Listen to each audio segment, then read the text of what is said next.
Rapid action battalion আসন্ন জাতীয় সংসদ নির্বাচনের জন্য আইন শৃঙ্খলার পরিস্থিতি উন্নত করে নির্বাচনের পরিবেশ তৈরি করার প্রক্রিয়ায় রয়েছে বলে জানিয়েছে র্যাবের মহাপরিচালক AKM শহীদুর রহমান।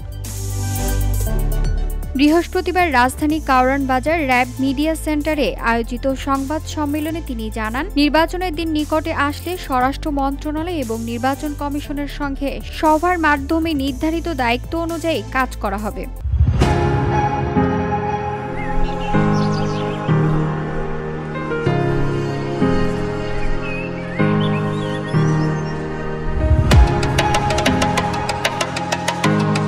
মহাপরিচালক আরও বলেন, র্যাব সদস্যদের জন্য আইন শৃঙ্খলা সংক্রান্ত ইন-হাউস প্রশিক্ষণের ব্যবস্থা করা হচ্ছে। এই মুহূর্তে সংস্থার প্রধান প্রস্তুতি হলো আইন শৃঙ্খলা পরিস্থিতি উন্নত করে নিরাপদ নির্বাচন নিশ্চিত করা। VOD Bangla news desk.